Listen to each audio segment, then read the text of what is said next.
HighBridge, a division of Recorded Books, presents The Enemy Harassed, Washington's New Jersey Campaign of 1777, by Jim Stempel, read by Stephen Bowlby. Author's Note: when traveling up the New Jersey Turnpike these days, the impression one often has is of a vast labyrinth of toll roads, highways, factories, and housing developments, appearing to stretch on ad infinitum. This urban sprawl makes it all but impossible to imagine the green hills, meadows, and mountains that once dominated the area. 18th century New Jersey, however, was a land of remarkable plenty.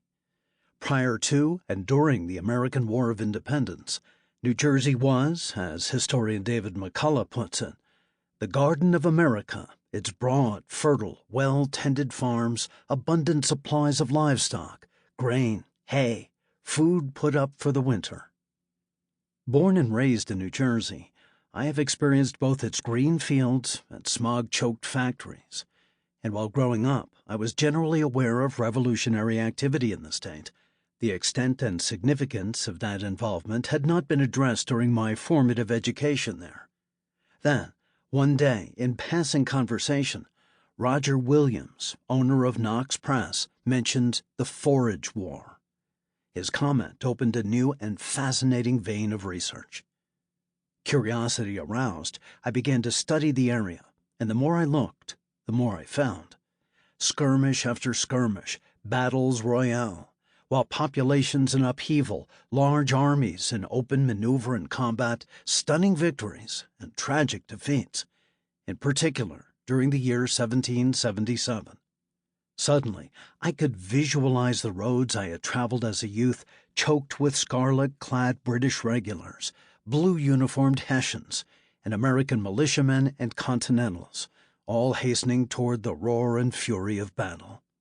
Then, although now a long-time resident of Maryland, the revolutionary history of New Jersey grabbed hold of my imagination, and I dove into further research with a sense of excitement.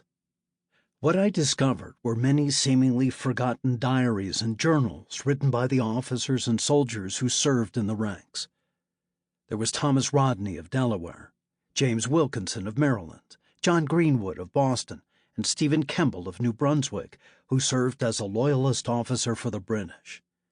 I encountered the work of American officer William S. Stryker, who laboriously compiled many of the revolutionary documents dealing with the war in New Jersey, the journal of Hessian officer Johann Ewald, and the diary and sketches of British officer Archibald Robertson.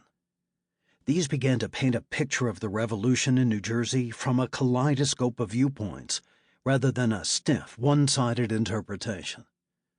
Layered on top of those came the writings of the major participants: George Washington, John Hancock, John Sullivan, Alexander Hamilton, and many more, which provide the story with an unfiltered, first-hand glimpse of their thoughts. Rounding that out were many contemporary accounts of the war, modern scholarship, which, given time, brought the New Jersey Campaign of 1777 into full view. In the process, I discovered a forgotten landscape I had never known, towns long gone or subsumed today in more modern jurisdictions. There was Samptown, Drake's Farm, Quibbleton, Spanktown, Turkey, and Connecticut Farms, to name but a few, an older New Jersey that looked far different than today's contemporary map. In the 18th century, words were often spelled, or misspelled, in a variety of ways. But unless that spelling created an obvious confusion, I let the original stand and offered corrections, only where I felt it necessary to do so. This provides the reader a ready glance at the style, language, and communications of the era, along with insight into the people who wrote them. In The Enemy Harassed, Washington's New Jersey Campaign of 1777, it is my intention to present a coherent, stand-alone version of this important campaign, which previously has gone largely ignored, a tale of violence and fortitude, in which Americans from across many states rose in defiance of British rule and repression, forcing General William Howe to virtually flee the state by sea with his British army. We will peel away whole square miles of asphalt and concrete, uncovering that lost countryside in the process, and, through the use of narrative nonfiction, present a story, not of history as it has often been written, but of history as it was actually lived. And in so doing, we will come a bit closer to the true origins of the United States of America. Editor's Note: along with being the editor of this volume, I am a public historian, co-founder of 10crucialdays.org, and, at the time of this writing, the state historian for the New Jersey Society of the Sons of the American Revolution. As a specialist on the actions of 10 crucial days of the American Revolution from December 25, 1776 to January 3, 1777, I became fascinated with what happened next. The subject of this book has been mentioned in articles, letters, papers, and as paragraphs or perhaps chapters in other books. I thought it would be a good time for a fresh look at these actions. The largest battles of the Revolution, Saratoga, Brandywine, and Monmouth, were yet to come. But this pivotal period between the 10 crucial days and the Saratoga and Philadelphia campaigns was transformative. Having survived the disastrous New York campaign of 1776, the American insurgents managed to strike back at Trenton, then Princeton, and hem the Crown troops into New York, Long Island, and up the Raritan River to New Brunswick.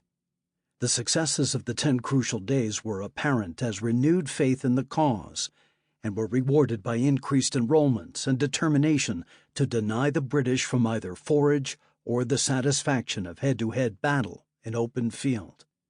Instead, as Washington welcomed fresh units into the new establishment of his army, he would sting the enemy with hit-and-run tactics throughout the spring and summer, convincing General Howe that given the tenacity of the rebel forces, marching the 94 miles through New Jersey to Philadelphia would be untenable. He chose to take a much longer 469-mile sea route, which delayed the Philadelphia campaign to so late in the year that there would be no manner of support Howe might ever give to Burgoyne's Saratoga campaign. Most books on military history are written about big battles or campaigns. The New Jersey campaign of 1777, which had been launched with Washington crossing the Delaware on December 25, 1776, is a collection of dozens of small battles, engagements, and incursions. Collectively, they honed the skills of the fledgling American army, terrorized the local civilians regardless of their loyalties, and bolstered morale toward the realization of a new nation that would bask in the ideals of self-determination. As there is no one defining battle, we struggled with a title for this book. Our thanks to Michael Troy, producer of the American Revolution podcast, who suggested we use George Washington's own orders to Major General Sterling on February 4, 1777, from headquarters at Morristown. My lord, you are to repair to Baskin Ridge, and take upon you the command of the troops now there and such as may be sent to your care. You are to endeavor, as much as possible, to harass and annoy the enemy by keeping scouting parties constantly, or as frequently as possible, around their quarters. As you will be in the neighborhood of Generals Dickinson and Warner, I recommend it to you to keep up a correspondence with them and endeavor to regulate your parties by theirs, so as to have some constantly out.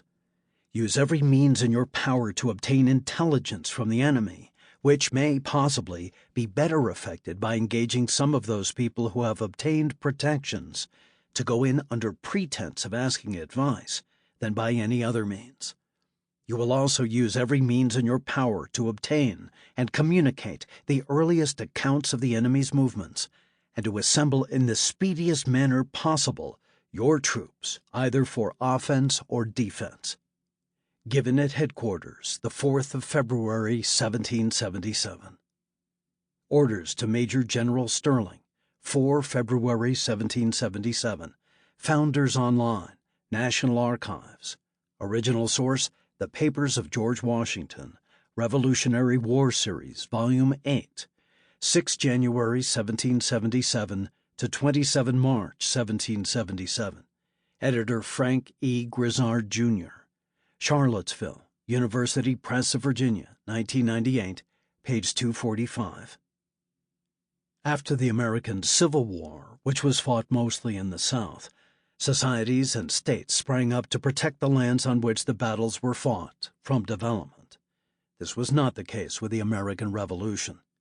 As one drives through the towns mentioned in this book, there is scant notice that military engagements occurred on the sites of modern shopping centers, housing developments, warehouses, and parking lots. As America's most densely populated state, millions of citizens live within a short drive of the grounds on which the fighting occurred that is described in this book. The ideals of freedom and justice for which future generations would fight were in foreign lands, such as Tripoli, Meuse-Argonne, and Iwo Jima. Our founding principles were tested within our borders at the legendary battlefields of Antietam and Gettysburg, but our nation was born in the forgotten colonial towns of Pluckeman, Spanktown, and Quibbletown. History happened in the backyards and byways of New Jersey. As we watch the images of aristocracy invading Ukraine, let us remember when, at another time and place, Americans, having just declared their freedom, were protecting their fledgling homeland from foreign invasion. Next time you drive past Newark's Liberty International Airport, look to the west. What you're about to read happened there. Americans protected their homes and fought for freedom in those hills. Roger S. Williams. We are like dwarfs sitting on the shoulders of giants.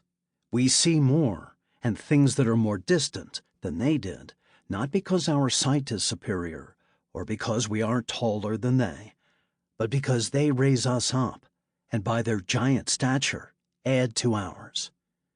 John of Salisbury. Prologue. A light rain had begun to fall out of a pewter gray sky, spattering dirt as the troops slowly made their way toward the river.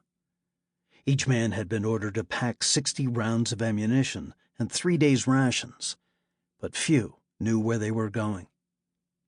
Most of the troops were dressed in rags, few had overcoats, and many were shoeless.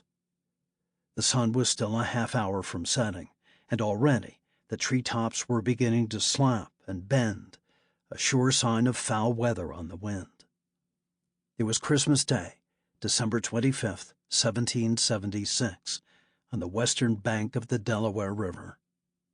Among the tattered, freezing troops at McConkey's Ferry late that afternoon was General George Washington, architect of a planned strike against a brigade of Hessian troops, 3 regiments wintering across the ice-choked river at Trenton, New Jersey.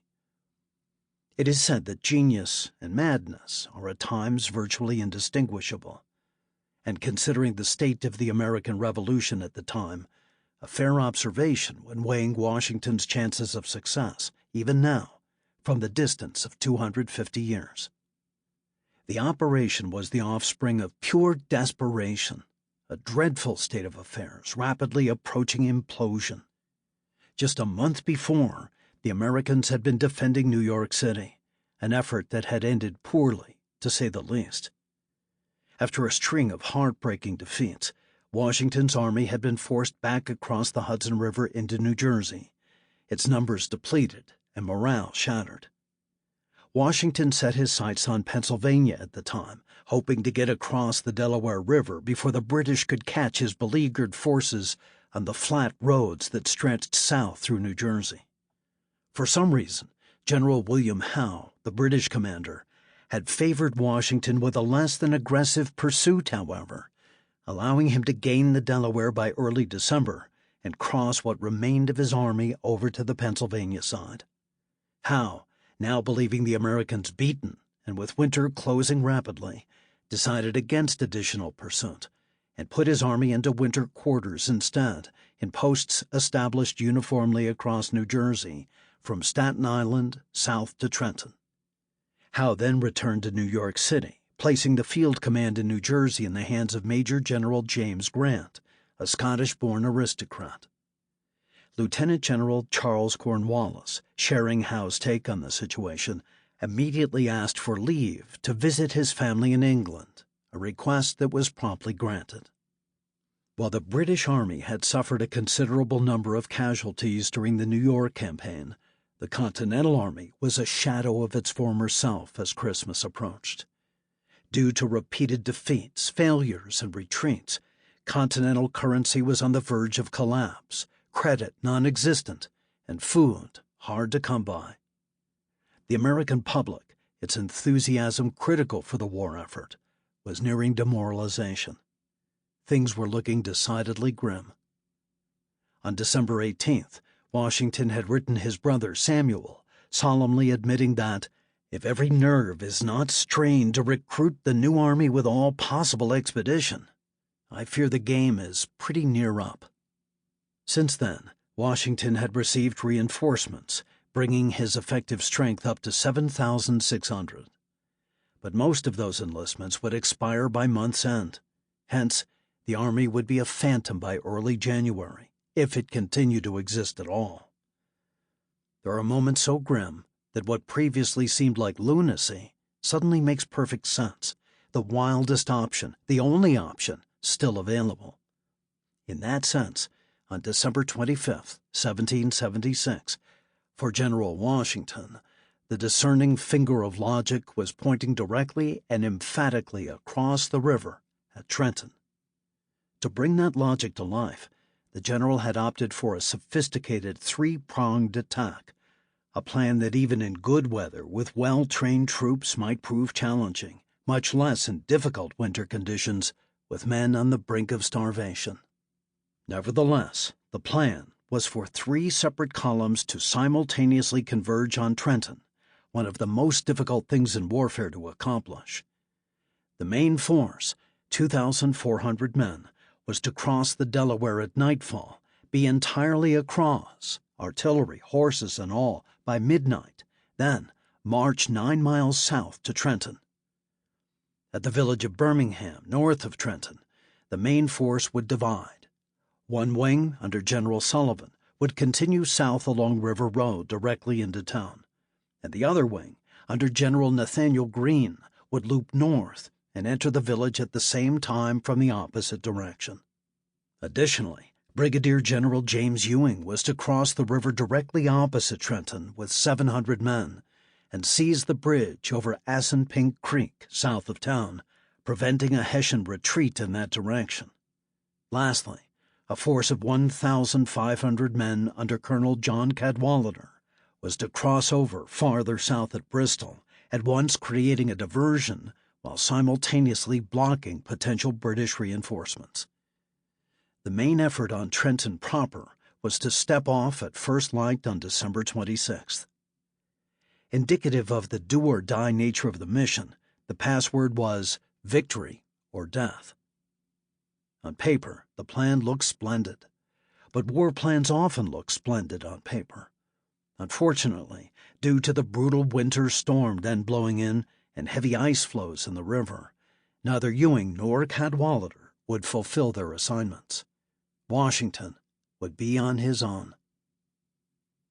Typically, the crossing got started late. Major James Wilkinson, standing with the troops as they moved toward the boats, provides a glimpse. Boats were in readiness, and the troops began to cross about sunset, but the force of the current, the sharpness of the frost, and the darkness of the night, the ice, which was made during the operation, and a high wind, rendered the passage of the river extremely difficult. The troops were taken over in Durham boats, obtained from the Durham Iron Works, located on the upper Delaware River. Built to transport ore, timber, and grain downriver, they were large black vessels, 60 feet in length, with an exceedingly shallow draft, perfect for Washington's mission. The troops were poled over, often 40 men standing, the artillery and horses on larger ferries. Colonel John Glover's 14th Continental, a regiment of sturdy Marblehead fishermen, along with ferrymen, seamen, and longshoremen from Philadelphia, supplied the know-how and muscle. Even so, The entire army was not across until 3 o'clock in the morning, dangerously behind schedule. John Greenwood, a 16-year-old from Boston, was in one of the first groups over and recalled, "We had to wait for the rest, and so began to pull down the fences and make fires to warm ourselves, for the storm was increasing rapidly. After a while it rained, hailed, snowed, and froze, and at the same time blew a perfect hurricane. The conditions grew worse by the minute, horrible for crossing men and animals across any river. Captain Thomas Rodney of Delaware, who would attempt to cross over later that night, recalled the adventure. When we reached the Jersey shore, we were obliged to land on ice 150 yards from the shore.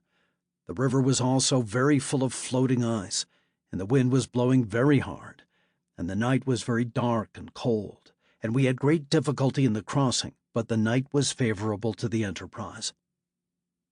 Through the howling winds and blinding snow of a true nor'easter, the column started toward Trenton, Washington riding the line, tirelessly encouraging his troops forward.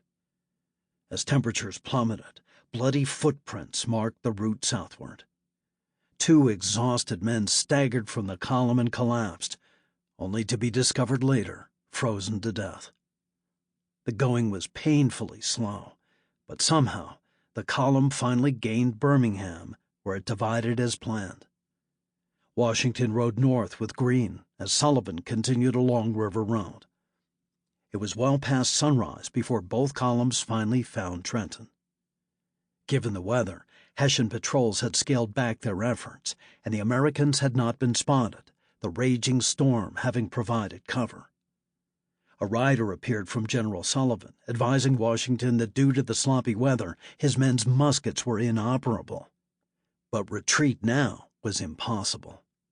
Fiercely determined, Washington told the courier to return and tell Sullivan, "Use the bayonet. I am resolved to take Trenton." Around 8 o'clock that morning, and just north of Trenton, General Greene advanced with 3 brigades, Washington leading the center brigade forward himself.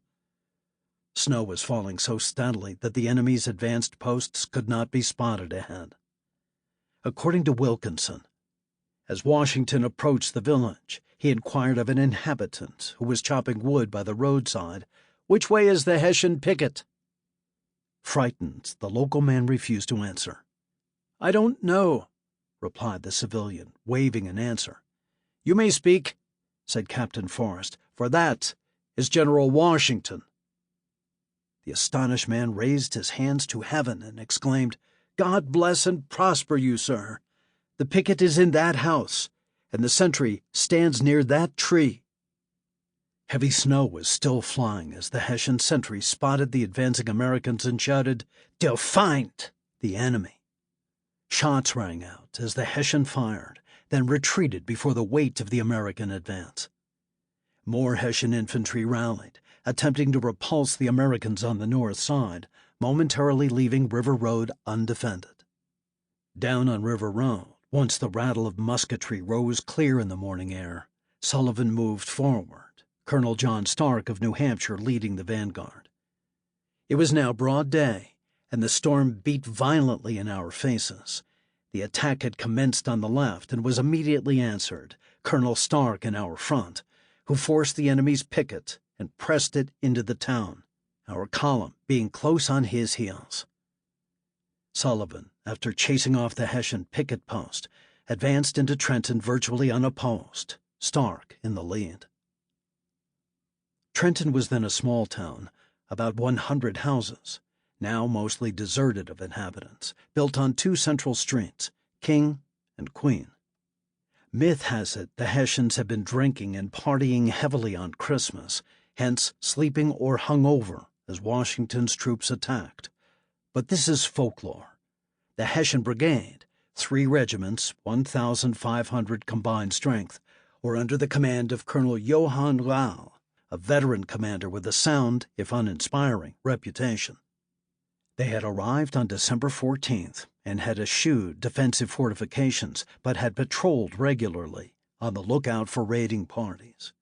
The Hessians, fierce warriors with a reputation for barbarity from the German principality of Hesse-Kassel, had a low opinion of both American fighters and leadership. Hence, they expected minor, aggravating raids, but hardly a major blow. Now, faced with an overwhelming force, confusion ensued. American artillery quickly unlimbered at both ends of town and began sweeping the streets as Continental troops advanced. Rahl formed two of his regiments across King Street, but they were quickly broken under intense artillery fire. Fearing encirclement, the Hessian leader attempted to lead an advance, but this too was blown apart. Street fighting ensued, but the Hessians' weapons fouled due to the snow, and many were cut down in the streets and alleyways. Rahl eventually led two regiments to an orchard east of town, where he tried to outflank Washington's position. But this effort was spotted and shredded by enfilading musketry and artillery fire.